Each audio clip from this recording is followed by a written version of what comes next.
Hello students, स्वागत है आपका एक नई वीडियो में। आज मैं लेके आया हूँ आपके लिए 21 मार्क्स क्वेश्चन और मैं कोशिश करूँगा कि बोर्ड एग्ज़ाम से पहले आपके लिए अधिक से अधिक रिवीजन वीडियोस को लेकर आऊँ। तो चलिए स्टार्ट करते हैं आज के क्वेश्चंस। निम्न में अपरिमेय संख्या है। तो परिमेय संख्या, अपरिमेय संख्या आप जानते हैं, ऐसी संख्या जिसे हम P/Q के रूप में लिखते हैं, ऐसी संख्या को हम कहते हैं परिमेय संख्या। और जिसे P/Q की फॉर्म में नहीं लिख सकते हैं उसे कहते हैं अपरिमेय संख्या। रूट 16 देखिए बच्चों, रूट 16 का स्क्वायर आपको स्क्वायर रूट पता है आपको कितना आता है 4, और 4 को हम लिख सकते हैं 4/1, यानी ये P/Q के फॉर्म में है। स्क्वायर रूट 5 को हम P/Q के फॉर्म में नहीं लिख सकते हैं, अतः यह अपरिमेय संख्या होगी। आगे भी चेक कर लेते हैं 0 और 2/3। तो देखिए 0 को आप 0/1 लिख सकते हैं, तो ये भी आपके पास P/Q की फॉर्म में है, जहाँ पे P और Q क्या होने चाहिए बच्चों, पूर्णांक होने चाहिए। तो ये भी आपके पास परिमेय संख्या है। और 2/3 आपके पास दोनों पूर्णांक हैं, 2 भी और 3 भी, तो ये भी कैसी संख्या है, परिमेय संख्या। तो आपको इसमें से छांटनी थी कि अपरिमेय संख्या कौन सी है। एक अपरिमेय, चलो एक क्वेश्चन मैं आपसे पूछता हूँ, एक में संख्या लिखता हूँ पाई। तो पाई बताइए बच्चों किस तरह की संख्या होगी, परिमेय या अपरिमेय। तो अगर इस तरह से क्वेश्चन आता है आपको तो पाई लिखेंगे आप अपरिमेय। पाई एक अपरिमेय संख्या होती है, तो ध्यान रखेंगे आप इसका भी। और इस तरह का क्वेश्चन से आपके पास बोर्ड में जनरली पूछा जाता है। क्वेश्चन 2 है का विविधकर होगा। द्विघात समीकरण 2x² - 4x + 3 = 0 का विविधकर होगा। तो हमें इसमें द्विघात समीकरण का विविधकर निकालना है। तो विविधकर कहते हैं आपके पास,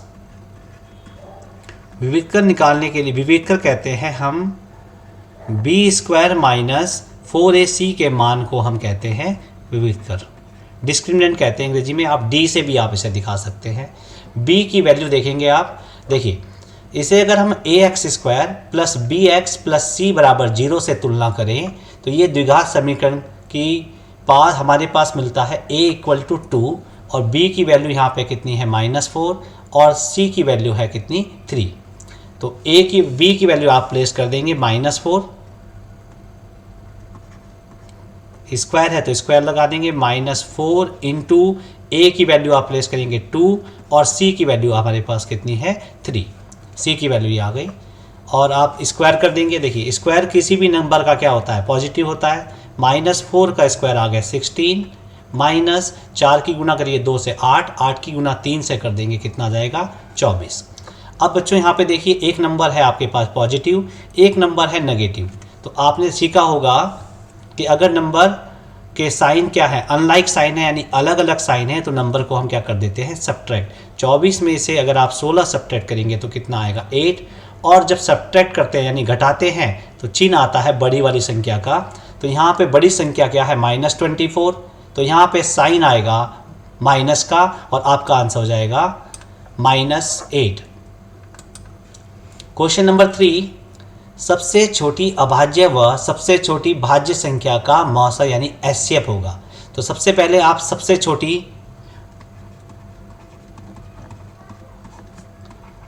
छोटी अभाज्य संख्या बताइए कौन सी होती है।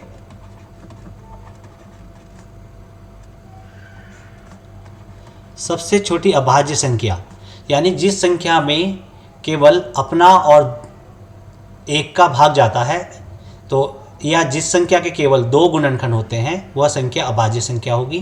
तो सबसे छोटी अभाज्य संख्या है 2 और सबसे छोटी भाज्य संख्या हमारे पास आ जाएगी कौन सी आएगी बच्चों बताइए। देखिए 3 में भी 1 का और 3 का भाग जाता है, तो ये भी अभाज्य संख्या हो गई। 4 में देखिए 2 से ज़्यादा गुणनखंड है, 1 का भी भाग जाएगा, 2 का भी और 4 का भी। तो यहाँ पे पहली सबसे छोटी भाज्य संख्या हो जाएगी 4। अब इनका हमने एचसीएफ निकालना है, तो 2 के गुणनखंड क्या होते हैं बच्चों,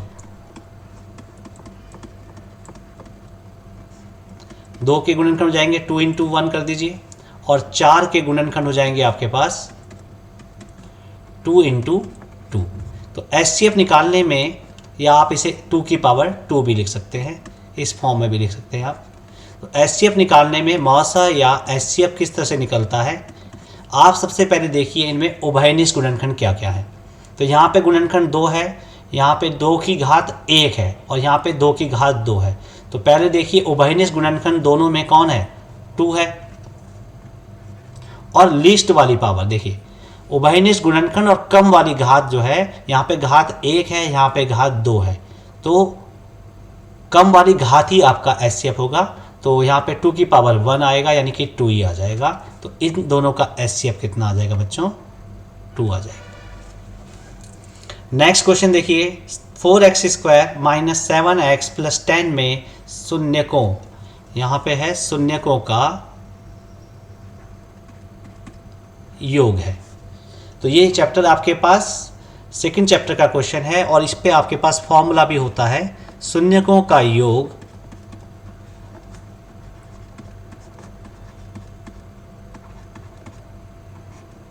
शून्यकों का योग होता है आपके पास माइनस बी अपॉन ए, माइनस बी, बी देखिए x का गुणांक, तो x का गुणांक यहाँ पे कितना है, -7 है।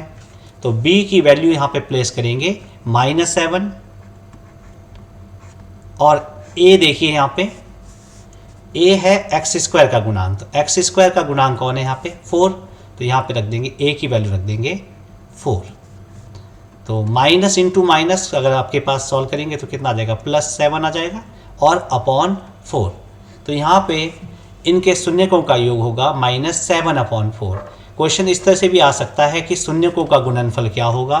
तो याद रखिए शून्यकों का गुणनफल का फॉर्मूला आपके पास क्या होता है, शून्यकों का गुणनफल होता है C/A, यानी अचर पद, तो अचर पद आएगा 10 और a हो जाएगा x स्क्वायर का गुणांक यानी कि 4, तो 10/4 और उसे आप कैंसिल कर देंगे। तो क्वेश्चन से आपके पास कुछ भी आ सकता है, तो आपको सभी फॉर्मूलों को रेडी रखना है। 10/4 तो 2 5 जा 10 एंड 2 2 जा 4। अगर गुणनफल पूछता है तो 5/2। तो मैंने आपको दोनों तरह से बता दिया। योग पूछेगा तो आप योग का फॉर्मूला अप्लाई करेंगे, गुणनफल पूछेगा तो गुणनफल का फॉर्मूला आप अप्लाई करेंगे। नेक्स्ट देखिए बच्चों, वृत्त के एक बिंदु पर स्पर्श रेखाओं की संख्या होती है। तो इसमें बच्चे कई बार कंफ्यूज कर जाते हैं। तो देखिए पहले आप इसका डायग्राम बना लीजिए। एक वृत्त बना दिया हमने, अब इस पे कह रहा है एक बिंदु पे, तो कोई एक पॉइंट ले लीजिए। कितनी स्पर्श रेखाएं हो सकती हैं, तो एक बिंदु पर केवल एक ही स्पर्श रेखा होती है। तो यहाँ पे आपके पास आंसर हो जाएगा 1। क्वेश्चन इस तरह से भी पूछ सकता है कि बाह्य बिंदु से कितनी स्पर्श रेखाएं हो सकती हैं। जैसे कोई एक वृत्त ले लिया आपने और वृत्त का कोई भार बिंदु ले लिया, कहीं पे भी एक कोई पॉइंट ले लिया आपने भार, यहाँ से कितनी स्पर्श रेखाएं होती हैं। तो बच्चों भार के बिंदु से अगर आपसे पूछेगा कि भार के बिंदु से कितनी स्पर्श रेखाएं होती हैं, तो आप बताएंगे कि वृत्त के भार के बिंदु से 2 स्पर्श रेखाएं खींची जा सकती हैं। और भी इसमें क्वेश्चन पूछ लेता है, जैसे इस बिंदु का नाम क्या होगा, जहाँ पे ये स्पर्श रेखा वृत्त को स्पर्श करती है, इस बिंदु का नाम क्या होगा। तो इस बिंदु का नाम आप बताएंगे स्पर्श बिंदु। तो इस तरीके से आपके पास अलग अलग क्वेश्चन पूछे जा सकते हैं। तो मैंने आपको अधिकतर जो पूछे जाते हैं मैंने आपको बता दिए हैं। नेक्स्ट देखिए, एक द्विघात बहुपद ज्ञात कीजिए जिसके, यहाँ पे फिर मिसप्रिंट है, यहाँ पे आएगा शून्यकों, जिसके शून्यकों का योग और गुणनफल क्रमशः 0 और वर्गमूल 5 है। तो द्विघात बहुपद आपको निकालना है। तो द्विघात बहुपद ज्ञात करने के लिए आपके पास फॉर्मूला है, द्विघात बहुपद बराबर x² माइनस शून्यकों का योग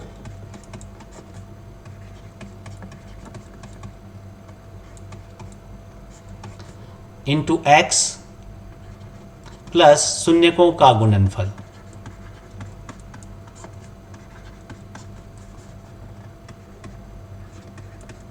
आपने कहीं पे देखा होगा अल्फा बीटा भी सुना होगा आपने। तो अल्फा बीटा जो है बच्चों शून्यकों को कहते हैं और शून्यकों का योग होगा तो आप यहाँ पे अल्फा प्लस बीटा भी लिख सकते हैं। और अगर गुणनफल होगा तो आप अल्फ़ा गुना बीटा या अल्फ़ा इंटू बीटा भी लिख सकते हैं, या आप डायरेक्टली अगर ऐसा करना चाहें डायरेक्टली इसी तरह से आप फॉर्मूला भी लिख सकते हैं।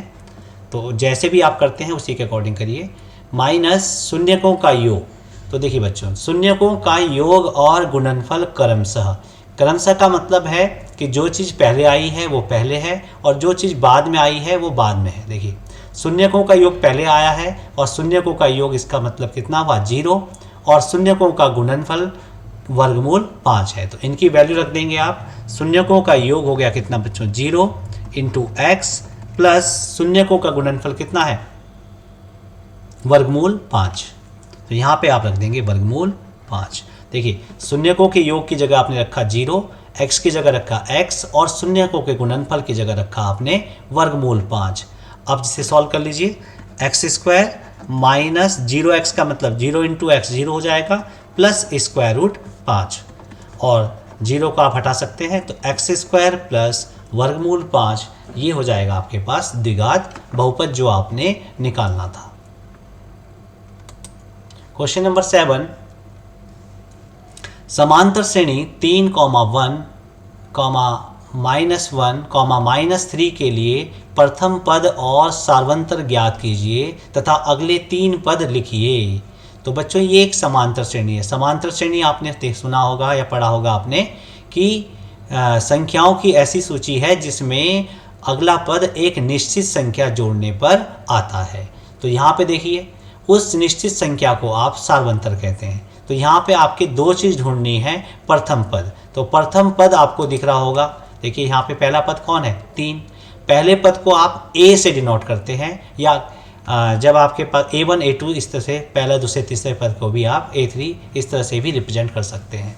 और दूसरी चीज़ है आपको निकालनी है सार्वंतर। सार्वंतर किस तरह से देखिए, या तो आप डायरेक्ट निकाल लीजिए, चलो मैं दिखा देता हूँ आपको। प्रथम पद, तो प्रथम पद देखिए बच्चों, पहला पद यहाँ पे कौन है, पहले पद को आप यहाँ पे a से दिखाएंगे तो पहला पद यहाँ पे आपको कौन दिखाई दे रहा है 3। तो समांतर श्रेणी का पहला पद हो गया बच्चों आपके पास 3। दूसरी चीज पूछ रहा है इस क्वेश्चन में सार्वंतर ज्ञात कीजिए। तो सार्वंतर किस तरीके से निकालेंगे पहले मैं आपको बता देता हूँ। सार्वंतर क्या होता है मैंने आपको बता दिया है। सार्वंतर में क्या करिए बच्चों, a2 माइनस a1। देखिए जब ये पहला पद दूसरा पद है तो इसे आप a1 भी कह सकते हैं और a भी कह सकते हैं, और ये a2 मतलब दूसरा पद है। तो दूसरे पद में से पहला पद आप माइनस कर देंगे। तो दूसरा पद है आपके पास कितना 1 माइनस पहला पद है कितना बच्चों 3। अब देखिए इसे माइनस करेंगे आप 1 माइनस 3। देखिए ये संख्या पॉजिटिव है, यहाँ पे ये संख्या नेगेटिव है। तो पॉजिटिव और नेगेटिव संख्याओं को आप क्या करेंगे घटा लेंगे, 3 में से 1 घटा देंगे कितना आएगा 2, और बड़ी संख्या का चिन्ह आ जाएगा -2। तो सार्वंतर ये आ गया आपके पास -2। अगर आप नेक्स्ट कह रहा है अगले 3 पद लिखिए, तो अगले 3 पद आप कैसे निकालेंगे बच्चों, देखिए अगले 3 पद देखिए बच्चों -3 है, तो -3 में आप डायरेक्टली भी निकाल सकते हैं। मैंने बताया था कि अगला पद कैसा आता है सार्वंतर जोड़ने पे, -3 प्लस -2 दोनों की संख्या आपके चिन्ह क्या है बच्चों, माइनस माइनस यानी सेम साइन है, तो दोनों जुड़ जाएंगे और चिन्ह आ जाएगा किसका माइनस का। इसी तरह से इससे अगला पद क्या आएगा -5। इस वाले पद में फिर सार्वंतर जोड़ दीजिए,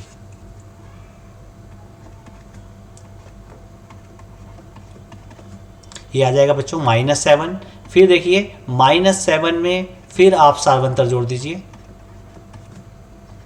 ये आ जाएगा -9। तो इस तरीके से आप अगले 3 पद निकाल सकते हैं, और फॉर्मूले की हेल्प से भी आप कर सकते हैं an यानी nवें पद के सूत्र से, वो भी मैं आपको बता देता हूँ। जैसे आपने पहला दूसरा तीसरा चौथा 5वां पद निकालना है सपोज, तो 5वां पद होता है AP का a + 4d। अगर आप व्यापक रूप देखेंगे समांतर श्रेणी का, अगर आपने व्यापक रूप देखा है तो वहाँ पे आपने देखा होगा समांतर श्रेणी का व्यापक रूप होता है a + d। तो इस तरीके से आप जब 5वां पद निकालेंगे a × 4d, तो a की वैल्यू है यहाँ पे 3 + 4 × d की वैल्यू है -2। 3 + -8 यानी कि -5। 5। देखो वही आया, a5 निकालेंगे आप तो ये आ जाएगा -5। तो इस तरीके से भी निकाल सकते हैं और इस तरीके से भी निकाल सकते हैं। ऐसे ही छठवां पद निकालना होगा तो a + 5d, सातवां पद निकालना होगा तो a + 6d। तो या इस मेथड से निकालिए या डायरेक्टली पद के आगे सार्वंतर जोड़ दीजिए। नेक्स्ट है क्वेश्चन, x² - 3 के शून्यक ज्ञात कीजिए। देखिए बच्चों, शून्यक निकालने के आपके पास बुक में 3 मेथड हैं। पहला मेथड है आपके पास कॉमन मेथड, दूसरा मेथड है a² - b² सर्वसम्मिका से, और तीसरा मेथड है आपके पास मध्य पद विभाजन से। तो यहाँ पे देखिए कॉमन नहीं है, तो 3 पद भी नहीं है, तो मध्य पद विभाजन भी नहीं लगेगा। तो अब हमारे पास केवल एक ही मेथड बचता है कि क्या कर दें, हम दोनों को स्क्वायर बना दें। तो देखिए x तो x² तो x का स्क्वायर है, लेकिन 3 किसी भी नंबर का स्क्वायर नहीं है, तो हम इसे लिख सकते हैं √3 का स्क्वायर। तो यहाँ पे फॉर्मूला आपके पास अप्लाई हो जाएगा, a² - b² = a + b और a - b। तो अगर आप सीधी लैंग्वेज में देखेंगे तो a + b का मतलब एक बार दोनों नंबर्स को प्लस कर देना है और एक बार दोनों नंबर को माइनस कर देना है। तो यहाँ पे आ जाएगा, पहला आ जाएगा x + √3, क्योंकि ये a की वैल्यू है, ये b की वैल्यू है, और x - √3। ये इसके हो गए बच्चों गुणनखंड। शून्यक निकालने के लिए बहुपद के मान को क्या करेंगे, 0। अगर हम x + √3 को 0 करेंगे तो x की वैल्यू हो जाएगी, √3 को उधर ले आएंगे तो क्या हो जाएगा बच्चों, -√3। तो या तो ये 0 करते हैं, या ये इसका मान भी, इस वाले व्यंजक का मान भी 0 हो सकता है। तो अगर यहाँ से हम x की वैल्यू निकालेंगे तो -√3 को ट्रांसपोज कर दीजिए, कितना हो जाएगा, √3। तो ये आपके पास 2 शून्य आ गए हैं, -√3 और √3।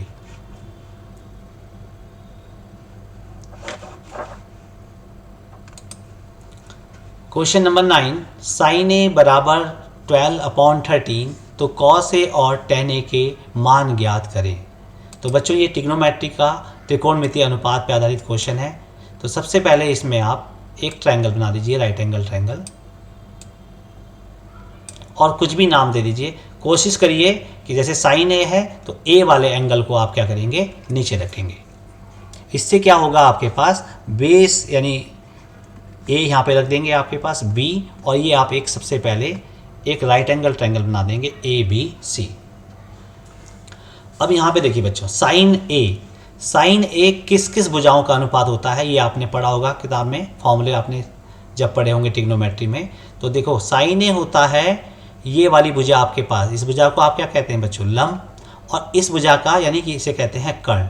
लंब और कर्ण वाली भुजा का अनुपात होता है। आपने इस तरह से भी पढ़ा होगा कि कोण एक ही सम्मुख भुजा और बटे कर्ण। तो जो भी तरीके से आपने याद किया है, लेकिन आपको याद करना है, एक शॉर्टकट में आप इस तरह से भी कर सकते हैं, L लिख दीजिए और K A लिख दीजिए। तो जैसे साइन का मान है तो ये हो जाएगा आपके पास साइन की वैल्यू, ये वैल्यू हो जाएगी कॉस की, और ये वैल्यू हो जाएगी टेन की। L K लिख दीजिए। तो साइन क्या होता है, लंब बटे कर्ण। तो लंब का मान कितना है बच्चों, यहाँ पे 12, लेकिन 12/13 है, यानी कि हम यहाँ पे 12 नहीं लिखेंगे, यहाँ पे आप लिखेंगे 12K। और कर्ण कितना है बच्चों आपके पास, 13K। देखो यहाँ से हमें पता लग जाएगा कि ये कौन सी दो साइड हैं। साइन A 12/13 है, और साइन A क्या होता है बच्चों, लंब बटे कर्ण। तो यानी लंब वाली साइड 12 है, 12, और यहाँ पे अनुपात है तो 12K कर देंगे और 13K कर देंगे। अब जो थर्ड साइड आपको पता नहीं है, तो फर्स्ट ऑफ ऑल आप पाइथागोरस प्रमेय की सहायता से AC का स्क्वायर, समकोण त्रिभुज में पाइथागोरस प्रमेय से क्या करते हैं, कर्ण का वर्ग अन्य दो भुजाओं के वर्गों के योग के बराबर होता है। तो यहाँ पे AC की वैल्यू कितनी है बच्चों, 13K, और AB की वैल्यू है नोन नहीं है तो AB ही लिख देंगे, और BC की वैल्यू है कितनी बच्चों, 12K का स्क्वायर। 13 का स्क्वायर आपने कितना होता है 169K स्क्वायर, AB का स्क्वायर प्लस 12 का स्क्वायर होता है बच्चों 144K स्क्वायर। देखिए K स्क्वायर वाली टर्म्स को एक साइड कर दीजिए, 169K square, 169K square minus 144K square को ट्रांसपोज कर देंगे लेफ्ट हैंड साइड पे। ये बचेगा 140 के ए b square.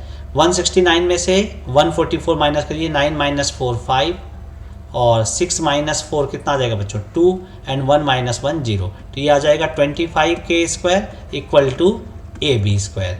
On taking square root दोनों पक्षों में वर्गमूल लेने पे तो इधर कितना आ जाएगा बच्चों 5k, क्योंकि 25 का स्क्वायर रूट 5 होगा और इधर से स्क्वायर हट जाएगा तो ए बी की वैल्यू आ गई 5k। यानी ये आपने ये वाली साइड फाइंड कर दी, ए बी वाली साइड जो आपको नोन नहीं थी, ये साइड आ गई कितनी 5k। ये साइड क्यों फाइंड की, क्योंकि आपको नेक्स्ट cos ए या tan ए कहीं ना कहीं इसकी ज़रूरत पड़ेगी। नेक्स्ट रेशियो है आपके पास cos ए।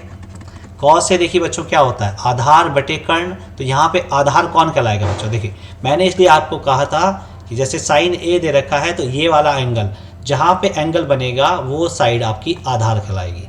तो cos ए हो जाएगा आपके पास ए बी, आधार कौन है ए बी और कर्ण कौन है बच्चों ए सी। तो ए बी की वैल्यू कितनी है 5k और ए सी की वैल्यू है कितनी 13k। k से k कैंसिल कर लीजिए और cos ए की वैल्यू आ जाएगी 5/13। नेक्स्ट है आपको इसी में फाइंड करना है tan a। tan a भी मैंने आपको बता रखा है, देखिए साइन cos tan और साइन का अगर व्युत्क्रम देखेंगे cosec होता है, cosec होता है कर्ण बटे लंब, और cos का व्युत्क्रम sec होता है कर्ण बटे आधार, और tan का व्युत्क्रम cot होता है, cot होता है आधार बटे लंब। तो tan हमें निकालना है तो ऊपर से ही पढ़ेंगे लंब बटे आधार। तो देखिए यहाँ पे लंब वाली साइड कौन सी है बच्चों, लंब वाली साइड देखिए, लंब वाली साइड कौन सी है BC, और आधार वाली साइड कौन है बच्चों AB।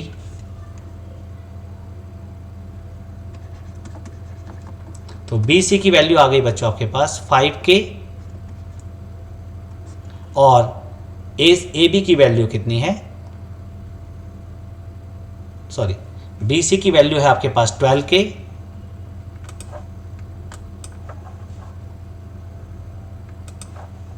यहाँ पे था आपके पास 5/13k से के कैंसिल किया था। यहाँ पे देखिए BC की वैल्यू है आपके पास 12k एंड AB की वैल्यू है 5k।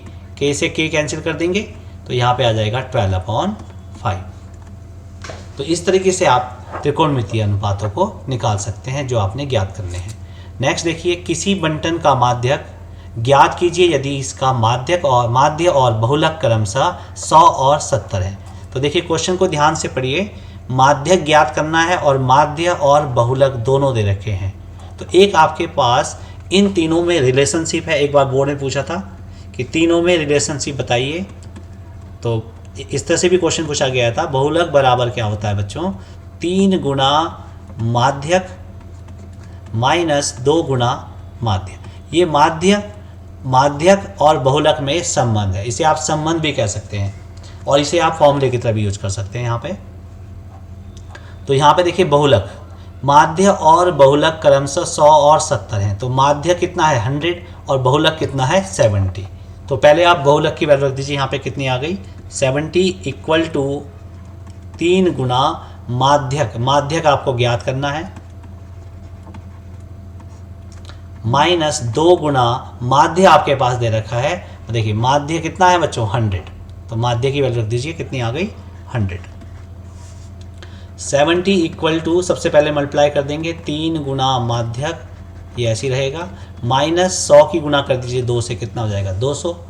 नंबर्स को एक साइड कर लीजिए, 70 माइनस 200 को इधर ले आएंगे, कितना हो जाएगा 200 बराबर 3 गुना माध्यक। अब देखिए बच्चों 70 और 200 को आप ऐड करेंगे तो कितना आ जाएगा, जोड़ दीजिए दोनों को, 270 बराबर 3 गुना माध्यक, और आपको निकालना है माध्यक, तो क्या आ जाएगा 270 और 3 गुना में है तो कहाँ ले आएंगे आप, दूसरी साइड लाएंगे तो बटे में आ जाएगा, बराबर माध्यक और 3 से कैंसिल कर लीजिए, 3 से डिवाइड कर दीजिए, 3 9 जा 70 और 0, यानी कि माध्यक आ गया आपके पास 90।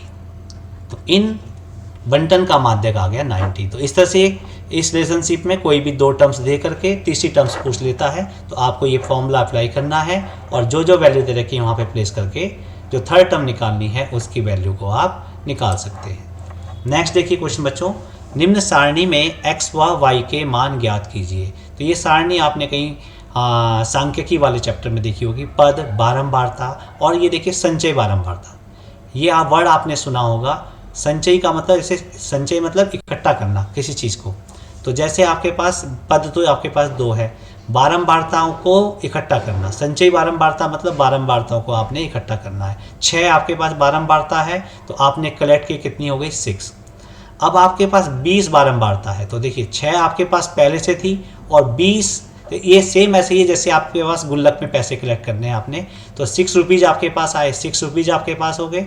20 रुपीज़ आए तो 6 + 20 26, यानी जो आपके पास पहले से हैं और जो आए उन दोनों को आपने जोड़ देना है। तो यहाँ पे दिख रहा है 6 और ये है 20, तो 20 + 6 कितना हो गया बच्चों 26। अब ये यहाँ पे दे नहीं रखा है कि कितना आपके पास ये अननोन नंबर है, इसे आपने निकालना है। तो आप क्या करेंगे, देखो 26 आपके पास ऑलरेडी है और x जोड़ना है, इसे जोड़ के आ जाना चाहिए आपके पास नेक्स्ट टर्म्स कितनी 50। तो x की वैल्यू आप निकालेंगे 50 - 26, और अगर आप माइनस करेंगे 0 में से 6 माइनस नहीं होगा, 10 - 6 4, यहाँ पे बचा 4, 4 में से 2 गया 2। तो यहाँ पे जो नंबर आएगा बच्चों ये आएगा 24। तो इसे आपने फाइंड करना था। अब देखिए 24 + 50 ये आ जाएगा बच्चों 78। ये मिस प्रिंट है। 24 प्लस, देखिए यहाँ पे आया 20 + 6 26, 26 + 24 50, 50 + 28 सॉरी 50 में आपके पास यहाँ पे क्या करना है y को निकालना है। तो 50 में आप देखिए 50 + 28 = क्या होगा बच्चों y। 50 में जब आप 28 ऐड करेंगे तो कितना आ जाएगा y, 50 और 28 ऐड कर देंगे कितना हो जाएगा 78। तो y की वैल्यू हो जाएगी कितनी 78। तो इस तरीके से जो आपके पास नंबर आपको पता नहीं है तो इस तरीके से आपके पास फाइंड कर सकते हैं। इस तरह के क्वेश्चन भी कई बार बोर्ड में पूछे जाते हैं। नेक्स्ट देखिए बच्चों, AP 1, 4, 7, 10 डैश डैश डैश का 12वां पद ज्ञात करें। यानी यहाँ से जैसे आप चलते रहेंगे, देखिए 1 3 जोड़ा 4, 3 जोड़ा 7, 3 जोड़ा 10, इस तरह से आप जब 3 3 जोड़ते रहेंगे तो 12वां पद कैसे कितना होगा ये आपको निकालना है। तो हमारे पास AP के 90वें पद का सूत्र है। AP का कोई भी पद निकालना है तो उसका पास आपके पास फॉर्मूला है। AP का 90वां पद निकालने का फॉर्मूला है आपके पास AN = A + n - 1 × D। तो देखिए यहाँ पे, यानी आपको यहाँ पे निकालना है 12वां पद। तो आपके पास A की वैल्यू चेक करिए यहाँ पे कितनी है। A का मतलब पहला पद, पहले पद कितना है 1। D की वैल्यू देखिए, D की वैल्यू मैंने अभी आपको सिखाई थी 4 - 1। दूसरे पद से A2 - A1, दूसरे पद से पहला पद माइनस कर दीजिए, यानी 4 - 1 यानी कि 3 आ जाएगा। D भी आ गया। और N की वैल्यू है यहाँ पे, कौन सा पद निकालना है 12वां। तो 12वां पद मतलब n की वैल्यू आ गई 12। इन सब वैल्यू को यहाँ पे रख देंगे। a n की जगह रखेंगे 12। a 12 का मतलब हो गया बच्चों 12वां पद निकाल रहे हैं। तो a की वैल्यू आ गई 1 + n की वैल्यू कितनी आएगी 12 - 1 गुना d की वैल्यू हमने निकाली कितनी 3। तो 1 +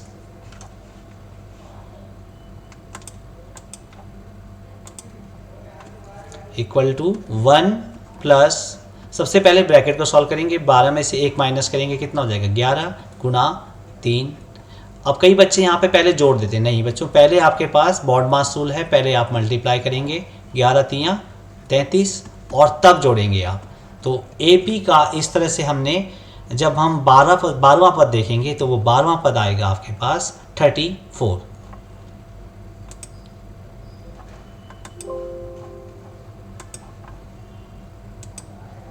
नेक्स्ट क्वेश्चन देखिए, बिंदु XY की मूल बिंदु से दूरी। तो यहाँ पे बच्चों 2 पॉइंट हैं, एक पॉइंट सपोज कीजिए ये है और एक बिंदु पॉइंट ये है, इनके बीच की आपने डिस्टेंस निकालनी है। तो पहले पॉइंट को आप कोई भी पॉइंट A मान लेते हैं, हम मान लीजिए, और दूसरे पॉइंट को हम ले लेते हैं B। इन दोनों के बीच की डिस्टेंस निकालनी है। पहला पॉइंट दे रखा है कौन एक्स वाई, तो यहाँ पे एक्स लिख देंगे और ये वाई। और दूसरा पॉइंट बच्चों क्या है, मूल बिंदु। तो मूल बिंदु आप जानते होंगे जहाँ पे एक्स अक्ष और वाई अक्ष काटती है और उसके निर्देशांक होते हैं 0,0। अब इसके बीच की दूरी निकालनी है, तो यहाँ पे हम डिस्टेंस फॉर्मूला यूज़ करेंगे, दूरी सूत्र, ए बी की दूरी। फॉर्मूला आपको याद होगा, ब्रैकेट x2 माइनस x1 का whole square plus y2 minus y1 का होल स्क्वायर। तो बच्चों देखिए, ये x1 y1 क्या है, देखो किसी भी पॉइंट के दो कोऑर्डिनेट होते हैं, ये पहला पॉइंट है, ये दूसरा पॉइंट है, तो इसे हम x1 y1 कंसीडर कर सकते हैं, इसे x2 y2, इसे भी इस वाले पॉइंट, किसी भी पॉइंट को आप x1 y1 ले सकते हैं। तो सपोज चलो मैं यहाँ पे इसे ले लेता हूँ कि ये पहला पॉइंट है x1 और इसके कोऑर्डिनेट y1, ये सेकंड पॉइंट है, इसके कोऑर्डिनेट x2 और ये y2। बस इन वैल्यू को आप फॉर्मूले में प्लेस कर देंगे, equal to square root x2 की वैल्यू देखेंगे यहाँ पे, x2 मतलब सेकंड पॉइंट में देखना है, उसका पहला वाला कोऑर्डिनेट, यानी कितना आ गया 0, माइनस x1 आएगा आपके पास फर्स्ट पॉइंट का फर्स्ट कोऑर्डिनेट, कितना हो जाएगा x, 0 माइनस x का स्क्वायर प्लस y2, देखिए y2 कहाँ मिलेगा आपके पास, दूसरे वाले पॉइंट का दूसरा वाला कोऑर्डिनेट, यानी कितना हो जाएगा बच्चों 0 माइनस y1 मिलेगा आपके पास पहले वाले पॉइंट का दूसरा वाला कोऑर्डिनेट, ये हो जाएगा y है यहाँ पे स्क्वायर। देखिए 0 माइनस एक्स कितना हो जाएगा, माइनस एक्स का स्क्वायर, और 0 माइनस वाई क्या हो जाएगा, माइनस वाई का स्क्वायर। और मैंने आपको पहले बता दिया कि स्क्वायर हमेशा क्या होता है बच्चों, पॉजिटिव, एक्स स्क्वायर, और ये हो जाएगा वाई स्क्वायर। और यहाँ पे यूनिट नहीं दे रखी है तो मात्रक कर दीजिए, क्योंकि यहाँ पे दे नहीं रखा है कि दूरी किस में नाप रहे हैं, तो आप यहाँ पे खाली मात्रक लिख दीजिए, यानी सेंटीमीटर होगी तो सेंटीमीटर में आ जाएगी और मीटर होगी तो मीटर में आ जाएगी। इसका स्क्वायर रूट आप फाइंड नहीं करेंगे, ये नहीं कि आप x प्लस वाई कर दें, जब भी बीच में साइन प्लस का है तो आपके पास इनका स्क्वायर रूट नहीं निकलेगा।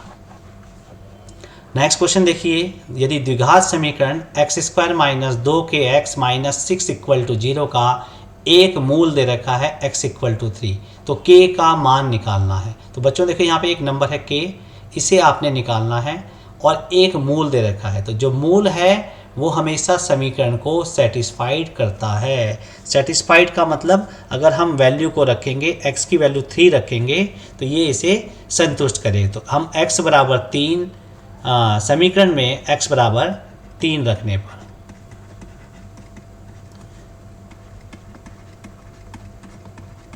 तो देखिए बच्चों, x की जगह पे 3 रखेंगे तो ये आ जाएगा 3 का स्क्वायर माइनस 2 इंटू k की जगह k ही रहेगा, इंटू x की जगह रखना है आपको 3 माइनस 6 इक्वल टू 0। 3 का स्क्वायर हो जाएगा 9 माइनस, देखिए बच्चों इन 2 को और 3 को गुना करेंगे कितना आएगा 6, और k की जगह k माइनस 6 इक्वल टू 0। अब 9 माइनस 6 को आप माइनस कर लेंगे, देखिए ये नंबर्स हैं दोनों 9 और 6, तो 9 और 6 को माइनस कर लीजिए, कितना आएगा 3 माइनस 6k इक्वल टू 0। हमें k की वैल्यू निकालनी है, या तो k को इधर ले आइए पॉजिटिव बना लीजिए, या नंबर्स को भी इधर ले आ सकते हैं, जो भी आपको करना है। तो मैं चलो 3 को ट्रांसपोज कर रहा हूँ, 0 माइनस 3, 0 माइनस 3 क्या होता है -3, और k की वैल्यू निकालनी है आपके पास -3 अपॉन -6, तो माइनस से माइनस कैंसिल कर लेंगे, 3 1 जा 3 और 3 2 जा 6, यानी कि दोनों नंबर नेगेटिव हैं ऊपर नीचे भी, तो वैल्यू क्या आ जाएगी, पॉजिटिव आ जाएगी। तो यहाँ पे k का मान आ जाएगा आपके पास 1/2। नेक्स्ट क्वेश्चन चलते हैं, 15 क्वेश्चन देखिए, किसी समांतर श्रेणी के 3 क्रमागत पद 3 लाइन से पद दे रखे हैं, 2p + 1, दूसरा पद है 13 और तीसरा पद है 5p - 3, तो p का मान ज्ञात करें। तो यहाँ पे देखिए बच्चों, समांतर श्रेणी में अगला पद एक निश्चित संख्या जोड़ने पे आता है, जिसे कहते हैं सार्वंतर। तो समांतर श्रेणी का एक विशेष गुण है कि इसमें जो सार्वंतर है वो हमेशा समान होता है। तो वही हम यहाँ पे यूज करेंगे। ये पहला पद है A1, ये दूसरा पद है A2, ये तीसरा पद है A3। तो सार्वंतर कैसे आता है बच्चों? सार्वंतर हम निकालना सिखाया था अभी आपको पहले क्वेश्चन में, A2 माइनस A1। ऐसे ही अगर हम A3 माइनस A2 भी करेंगे तो वो भी क्या आएगा? इक्वल, क्योंकि सार्वंतर इसमें से इसे माइनस करो तब भी वही आएगा, इसमें से इस टर्म को माइनस करो तब भी वही आएगा। तो A2 की वैल्यू कितनी है बच्चों? 13 माइनस, और यहाँ पे दो टर्म माइनस हो रही है तो ब्रैकेट अप्लाई कर लीजिए, इक्वल टू थर्ड टर्म है आपके पास 5p माइनस 3, ब्रैकेट लगा लीजिए, माइनस A2 कितना हो गया बच्चों? 13, ब्रैकेट ओपन कर लेंगे, 13 माइनस 2p, साइन चेंज आएंगे, -1, 5p माइनस 3 और यहाँ पे माइनस 13। देखिए 13 माइनस 1, 13 में से 1 माइनस हो जाएगा 12 minus 2p equal to 5p और -3 माइनस 13, दोनों के चिन्ह एक जैसे हैं, जुड़ जाएंगे और चिन्ह आएगा माइनस का, क्योंकि समान चिन्ह है, -16। अब देखिए बच्चों p वाले टर्म्स को एक साइड करिए, तो या तो मैं नंबर्स को इधर कर रहा हूँ, 12 माइनस 16 को मैं राइट हैंड साइड से लेफ्ट हैंड साइड ला रहा हूँ, तो +16 कर देता हूँ, इक्वल टू, अब इधर बचता है बच्चों कौन? 5p और -2p को इधर ले आ रहा हूँ, तो कितना हो जाएगा? 5p और -2p को मैं लाया हूँ, p वाली टर्म्स को साथ में कर लिया, 2p। 16 और 12 को ऐड करेंगे तो 28 आ गया, 7 और 5 और 2 को ऐड करेंगे तो आ जाएगा 7p। हमें p की वैल्यू निकालनी है 28 और डिवाइड में आएगा कौन? 7, और p 7 से कैंसिल कर लीजिए, 7 4 जा 28, तो p की वैल्यू आ जाएगी 4। नेक्स्ट देखिए बच्चों 16 क्वेश्चन, चित्र में DE ये रेखा जो है इस रेखा के समांतर है और AD और DB का अनुपात दे रखा है। देखिए AD और DB का अनुपात दे रखा है कितना?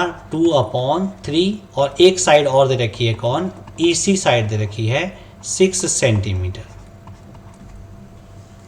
तो बच्चों देखिए एक थ्योरम आपने पढ़ी होगी, थेल्स थ्योरम या आधारभूत आनुपातिकता प्रमेय, कि यदि त्रिभुज में तीसरी भुजा के समांतर रेखा खींची जाए तो ये जो रेखा समांतर है ये अन्य दो भुजाओं को एक ही अनुपात में विभक्त करती है, एक ही अनुपात में बांटती है। यानी कि ये आधारभूत आनुपातिकता प्रमेय का सवाल है। आधारभूत आनुपातिकता या समानुपातिकता प्रमेय ले लीजिए आप।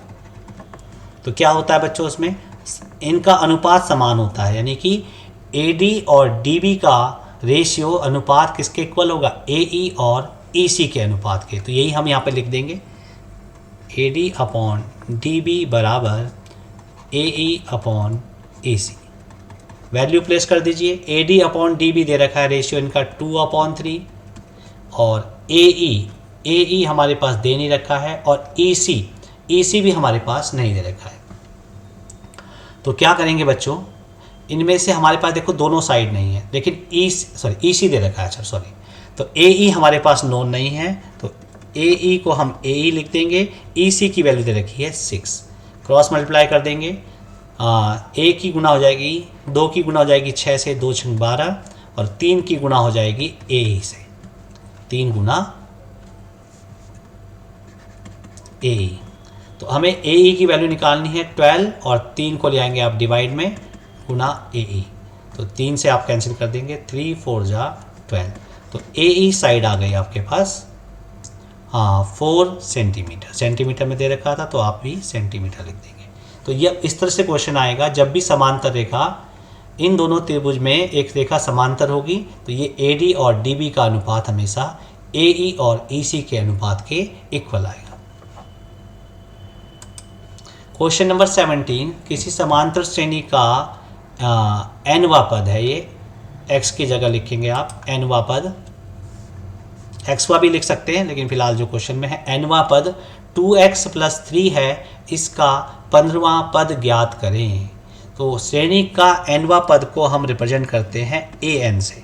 तो an दे रखा है बच्चों 2x + 3, 15वां पद निकालना है बच्चों। देखिए तो an की जगह आप 15 रख दीजिए, 15वां पद निकालना है, तो 2 × 15 और +3, 15 2 जा 30 और +3, तो 33 इसका क्या आ जाएगा? 15वां पद निकल के आ जाएगा। तो यहाँ पे भी n है, तो xवां पद कर लीजिए या nवां पद, एक ही बात है। आपकी बुक्स में अधिकतर n है तो मैंने यहाँ पे n कर दिया। तो an दे रखा है, nवां पद का मतलब है आपको यहाँ पे भी क्या आएगा, 2n+3 आएगा, इसे भी आप n कर दीजिए। तो nवां पद का मतलब an की वैल्यू दे रखी है, तो आप कोई भी पद निकाल सकते हैं। पहला निकालना होगा तो n की जगह पे 1 रख देंगे, दूसरा निकालना है तो n की जगह पे 2 रख देंगे। तो इस तरह से आप समांतर श्रेणी बना सकते हैं पूरी की पूरी। नेक्स्ट क्वेश्चन देखिए, PE बराबर 0.005, तो PE नहीं का मान होगा। इसी तरह का क्वेश्चन मैंने आपको प्रायिकता वाली वीडियो में भेजा था, तो यदि आपने वो वीडियो नहीं देखी है तो आप उसे भी देख लेंगे। तो यहाँ पे एक रिलेशनशिप होती है बच्चों, PE प्लस PE नहीं, यानी घटना की प्रायिकता और घटना के नहीं होने की प्रायिकता का सम क्या होता है, 1 होता है। तो यहाँ पे PE नहीं निकालना है तो मैं PE नहीं के लिए ही क्या बना देता हूँ, फॉर्मूला बना देता हूँ, 1 - PE, और 1 - PE की वैल्यू है 0.005। अब इसे माइनस कर लीजिए, देखिए यहाँ पे 3 प्लेस डेसिमल है तो 1 के आगे भी आप 3 प्लेस डेसिमल लगा देंगे, 0.005, और इन्हें माइनस कर दीजिए। देखिए यहाँ पे 0 से 5 माइनस नहीं होगा तो 10 में से 5 माइनस करेंगे, यहाँ पे रह जाएगा 9, और यहाँ पे भी रहेगा 9, और यहाँ पे रह जाएगा 0, तो 0 - 0 यानी कि 0। तो आपका आंसर आ जाएगा बच्चों 0.995।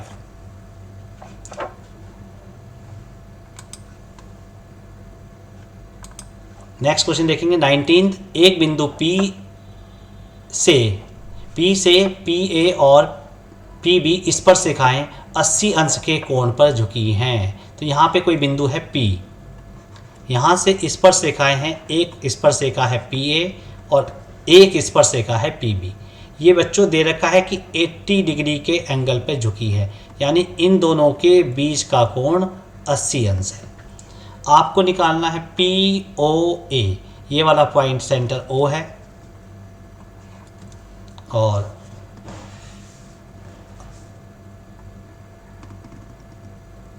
ये वाली साइड आपको POA यानी कि ये वाला एंगल आपने निकालना है।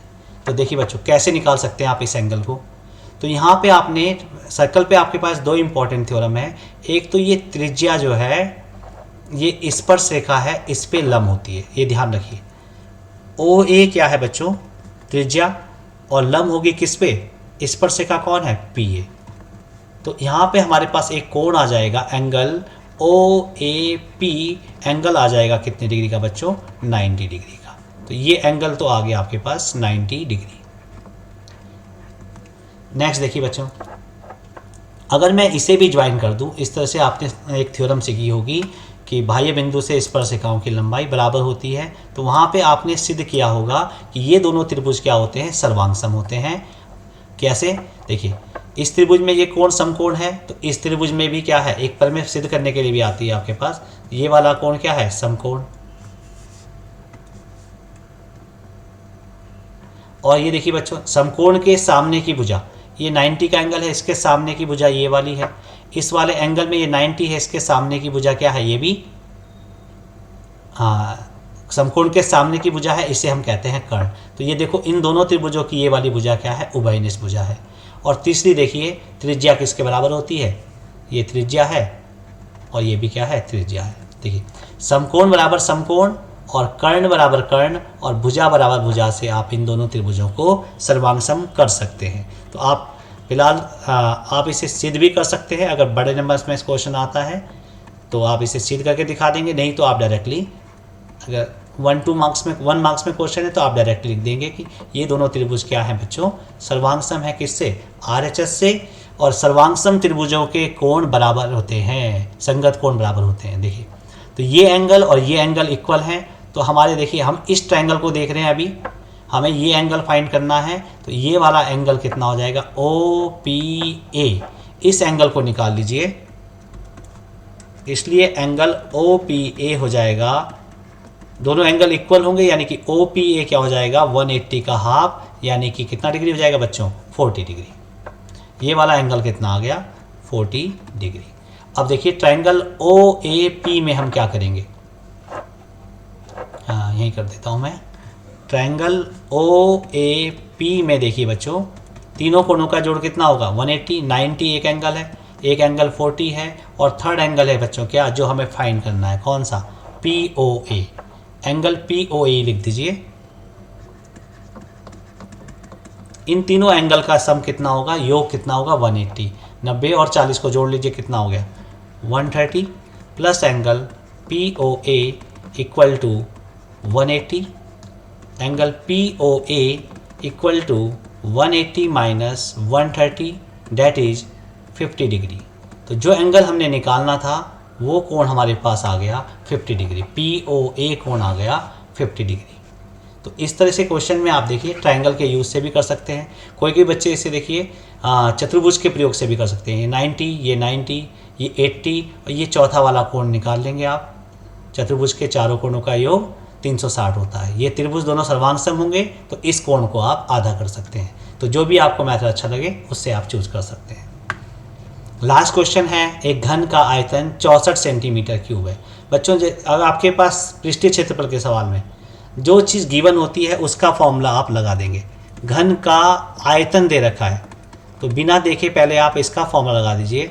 घन का आयतन दे रखा है 64 सेंटीमीटर क्यूब, और घन के आयतन का सूत्र आपको याद होगा, भुजा की घात 3 कह दीजिए, या कोई बच्चे ए क्यूब भी कहते हैं। तो ए क्यूब हम साइड को ले लेते हैं, वहाँ पे वेरिएबल, ये आ जाएगा 64 सेंटीमीटर क्यूब। इधर भी क्यूब है, इधर भी क्यूब है, तो आप क्या करेंगे बच्चों, घनमूल लेने पर, तो देखिए घनमूल लेने पे घनमूल में आपके पास 3 के जोड़े बनते हैं। तो इसका घनमूल क्या आ जाएगा, भुजा गुना भुजा गुना भुजा का घनमूल आ जाएगा भुजा।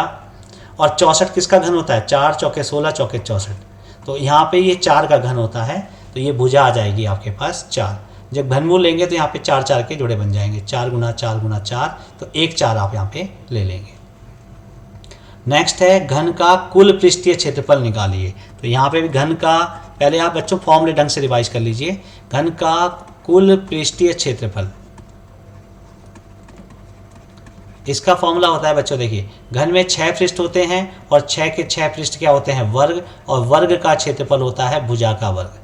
ठीक है बच्चों, तो यहाँ पे भुजा का वर्ग है, 6 पृष्ठ हैं तो 6 से गुना कर देंगे, तो 6 गुना भुजा कितनी निकाली आपने अभी, 4 सेंटीमीटर का स्क्वायर, और 6 गुना 4 चौके 16, और 16 की गुना कर देंगे 6 से, 6 छंग 36, 3 6 कम 6 और 3 9, 16 छक्के 96 भी कर सकते हैं। और ये पृष्ठीय क्षेत्रफल है तो यहाँ पे इकाई आएगी सेंटीमीटर स्क्वायर।